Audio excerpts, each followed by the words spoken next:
আসসালামু আলাইকুম সকলকে। আশা করি সবাই ভালো আছেন এবং আলহামদুলিল্লাহ আমি আল্লাহ তাআলার রহমতে অনেক ভালো আছি। আজকে ১ম রোজার সকাল থেকে বিকাল পর্যন্ত আমি কি কাজ করলাম সেই সবকিছু আপনাদের মাঝে সংক্ষিপ্ত আকারে ভিডিওতে তুলে ধরার চেষ্টা করব। তো ভিডিওটি শেষ পর্যন্ত দেখুন সবাই। এই মুহূর্তে আপনারা যে ফাঁকা জমিটি দেখতে পাচ্ছেন এই জমিতে আমরা বিছন ছেড়েছিলাম এবং বিছন তোলার পরে এই জমিতে আমরা এখন বাদাম লাগাবো ইনশাআল্লাহ। কিন্তু এই জমিতে পানি সেচ দিতে হবে কারণ এই জমি একেবারে শুকিয়ে গেছে। আমরা যদি এখন বাদাম লাগাই তাহলে সেচ দিতে হবে লাগানোর পরে। আর এখন যদি আমরা সেচ দিই তাহলে গাছ শতভাগ বের হবে ইনশাআল্লাহ। আর পরে যদি সেচ দিই তাহলে দেখা যাচ্ছে যে জায়গায় গাছ বের হবে না, যার কারণে প্রথমবার সেচ দেওয়াই উত্তম। আর ভিডিওতে আপনারা খেয়াল করলেই বুঝতে পারবেন যে জমিতে জায়গায় একেবারে সাদা হয়ে গেছে, মানে জমি একেবারে পুরো শুকিয়ে গেছে। এখন যদি সেচ না দিয়ে বাদাম লাগাই তাহলে বাদামের গাছ ঠিক মতো বের হবে না, যার জন্য এই গাছ সেচ দেওয়া। জমি যেহেতু একেবারে শুকিয়ে গেছিল যার কারণে পানি সেচতে অনেকক্ষণ সময় লেগেছিল, মানে অনেক বেশি সময় লেগেছিল কারণ জমিতে পানি খাচ্ছিল বেশি, যার কারণে সময় অনেক বেশি লেগেছে। আর তাও তো আমি জায়গায় পাইপ ঘুরিয়ে দিচ্ছিলাম, মানে এক সাইডে হয়ে গেলে পাইপ ঘুরিয়ে আবার অন্য সাইডে দিচ্ছিলাম, যার কারণে সময় একটু কম লেগেছে। কিন্তু যদি এক জায়গায় রেখে দিতাম তাহলে সময় অনেক বেশি লাগতো। কিন্তু এই জমিতে যখন ধানের বিছন ছিল আর ওই সময়টাতে জমিতে পানি ছিল, মানে পানি শুকিয়ে গেল, জমিতে মাটি একটু রস ছিল, যার কারণে সেচতে খুব কম সময় লাগতো। আর এক জায়গায় পাইপ রেখে দিলে পরও জমি হয়ে যেত। আর পাইপও এক জায়গা থেকে আরেক জায়গায় বেশি নেওয়া যাচ্ছিল না, কারণ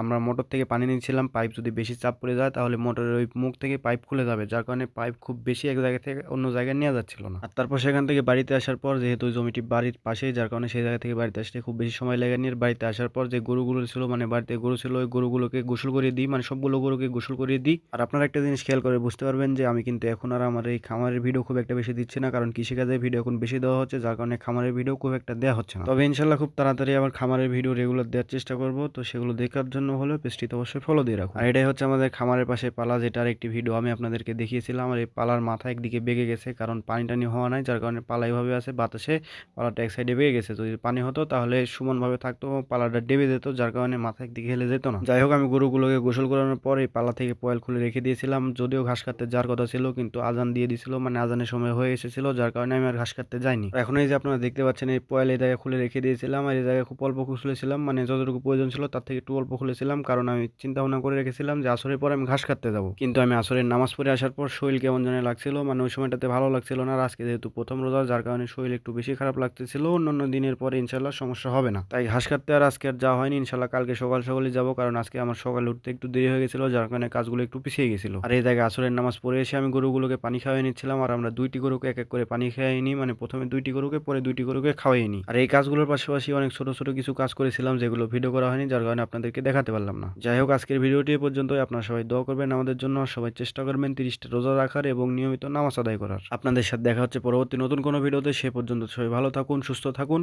আল্লাহ হাফেজ।